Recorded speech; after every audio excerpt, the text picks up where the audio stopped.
சலங்கை ஒலி சீரியல்ல என்ன நடக்க போகுதுன்னு பார்க்கலாம் வாங்க வீடியோக்குள்ள போலாம். செழிப்பான ஊர்ல எல்லாரும் சந்தோஷமா ஒத்துமையா பொங்கல் வச்சு சிறப்பா அந்த ஊர்ல கொண்டாடிட்டு இருக்காங்க. அபூர்வா சோபா ரெண்டு பேரும் அக்கா தங்கச்சி. சோபா கர்ப்பமா இருக்காங்க. சோபா சொல்றாங்க, அபூர்வா உன்னோட குரல் எனக்கு கோயில் அடிக்கிற மணி சத்தம் மாதிரி கேக்குதுங்கிறாங்க. அப்ப சந்துரு வராரு. என்ன சோபா எனக்காக வெயிட் பண்ணிருக்கலாம்ல?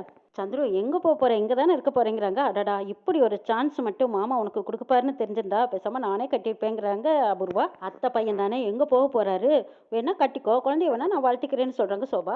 மீரா அன்னிக்காக ஜூஸ் எடுத்துட்டு வந்திருக்காங்க. வேற வழியே இல்லை, மணி ஆராய்ச்சி, இப்போ ஜூஸ் குடிச்சே ஆகணும்னு அபூர்வா சோபாவுக்கு ஜூஸ் கொடுக்குறாங்க. அபூர்வா உன் மாமா ஊருக்கு போனாலும் இந்த டெலிவரி டைம்ல நீ இருக்கிறங்கிற தைரியத்தில் தான் நான் இருக்கேன். கிருஷ்ணா ஏதோ ஒரு கணக்கு பார்க்க சொல்லி வர்றாங்க. இல்லை அண்ணன் பார்த்ததுக்கு அப்புறம் அந்த கணக்கு நம்ம பார்க்கணுங்கிற அவசியமே இல்லை. கிருஷ்ணானா நீங்க ஜூஸ் குடிச்சிட்டு கிளம்புங்கன்னு சொல்றாங்க. ஜூஸ் அண்ணி சொன்னதுக்கு அப்புறம் நான் குடிக்காம எப்படி இருப்பேன், கொடுங்கன்னு சொல்லி மீராவும் கிருஷ்ணாவும் பேசிட்டு ஜூஸ் குடிக்கிறாங்க. தொழிலாளிங்க எல்லாரும் சோபாவையும் சந்துருவையும் பார்க்க வந்திருக்காங்க. என்ன விஷயம் வந்திருக்கீங்க சொல்லுங்கிறாங்க. நம்ம கம்பெனி நஷ்டத்துல போறதுனால அது இழுத்து மூடதா சொல்லிட்டு இருக்காங்க.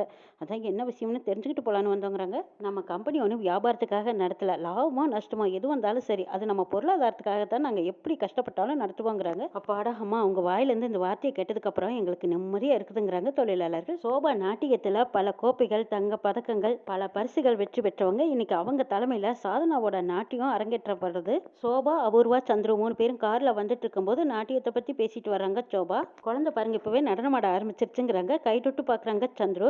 மாமா நீங்க சென்னைக்கு போயிட்டு வர வரைக்கும் அக்காவை நான் பாதுகாப்பா பார்த்துருக்குவேன்னு உங்களுக்கு தெரியாத மாமா. நீங்க நம்ம புது கம்பெனியோட லைசன்ஸ் வாங்க வேண்டியது மொத்த பொறுப்பு உங்ககிட்ட தான் இருக்கு. அபூர்வா குழந்தை பிறக்கிற நேரத்தில் உங்க மாமாவை நீ வெளியூர் அனுப்பி வைக்கிற, அதுக்கு தான் நீ அப்பாயின்மெண்ட் வேற வாங்கி வச்சிருக்கேன்னு சொல்றாங்க சோபா. உங்க குழந்தை இந்த பூமிக்கு வரும்போது என்கிட்ட தான் அப்பாயின்மெண்ட் வாங்கணுங்கிறாங்க.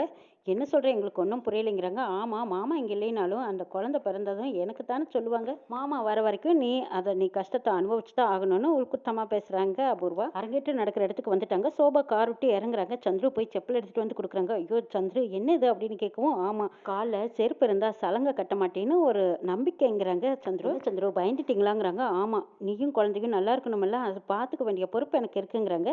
அவங்க ரெண்டு பேர்த்தையும் பார்த்துக்கிற பொறுப்பு எனக்கு இருக்குன்னு சொல்றாங்க அபூர்வா. சந்துரு சென்னைக்கு நீங்க பார்த்து பத்திரமா போயிட்டு வாங்கன்னு அனுப்பி வைக்கிறாங்க. அக்கா உள்ள போலாவா அப்படின்னு அபூர்வா சோபாவை கூட்டிட்டு போறாங்க. சோபா கலை மண்டபத்துக்குள்ள போனதும் ராதாகிருஷ்ணன் வந்து வரவேற்கிறாங்க.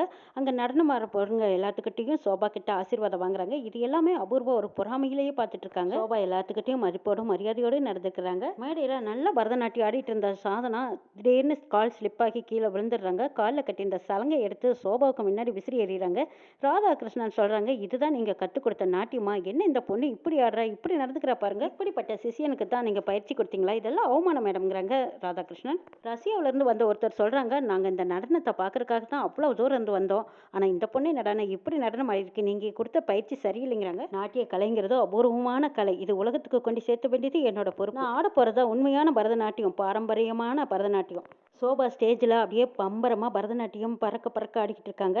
இந்த பக்கம் அபூர்வா அந்த பொண்ணுக்கு வேண்டிய பணத்தை கொண்டு கொடுத்து நீ போ அப்படின்னு சொல்லி அனுப்பி வைக்கிறாங்க. சோபா பரதநாட்டியத்தை சிறப்பாக ஆடிட்டு இருக்காங்க. நிறமாச கர்ப்பிணிங்கிறதுனால திடீர்னு அவங்களுக்கு வலி ஏற்பட்டுருது. ஃபேக்ட்ரியில் வேலை செய்கிற ஜெகன் ஒருத்தர், ஃபேக்ட்ரி நஷ்டத்தில் ஓடிட்டு இருக்குது மேடம், எனக்கு வேலை கொடுத்துருக்காங்க, அது ரவும் பகலும் பார்த்து நான் செஞ்சே ஆகணுங்கிறாங்க. என்னங்க நஷ்டத்தில் ஓடிக்கிற ஃபேக்ட்ரியை எப்படி நடத்த போகிறாங்கங்கிறாங்க. சோபா மேடம் வாக்கு கொடுத்துருக்காங்க, கண்டிப்பாக அந்த கம்பெனி நடக்குங்கிறாங்க. நீங்கள் காலையில் நேரமே பொழுது விடியாதுக்கு முன்னாடி போகிறீங்க, பொழுது விழுந்ததுக்கு அப்புறம் தான் வர்றீங்க, ஒருவேளை அந்த கம்பெனி இழுத்து முட்டிட்டாங்கன்னா நம்ம இருட்டில் தான் வாழணுமான்னு கேட்குறாங்க. சோபா பெருசு வழியில் துடிச்சிட்டு இருக்கும்போது காரில் போயிட்டு இருக்காங்க. அங்கே ஒருத்தர் ஓடி வந்து நம்ம கம்பெனி எரிஞ்சு சாம்பலாயிடும் போல இருக்குமா, நீங்கள் வந்து தான் ஆகணுங்கிறாங்க. அப்படியா, சரி சரி காருக்கு ஃபேக்ட்ரிக்கு திருப்புங்கிறாங்க. அம்மா இந்த நிலைமையில் எப்படிமா அங்கே போகிறது, நம்ம ஹாஸ்பிட்டலுக்கு போகலாங்கிறாங்க. இல்லை ஃபேக்ட்ரிக்கே போகிறாங்க. குழந்தை தன் அப்பாவை விதவிதமாக வரைஞ்சி வச்சிருக்கோம். அதை பார்த்த ஜெகன் சாரதாவை கூப்பிட்டு, சோபா எடுத்துக்கிட்டேன், நான் கல்யாணம் ஆகலைன்னு சொன்னேன், ஆனால் இப்போ உண்மையை சொல்ல போகிறேன், என் பிள்ளை என் மேலே எவ்வளோ பாசம் வச்சிருக்கான், இதை நான் எப்படி சொல்லாமல் மறைப்பேன், நான் சொல்லிடுறேங்கிறாங்க. எங்க உங்களுக்கு வேலை போயிட்டா என்ன செய்யறதுங்கிறாங்க.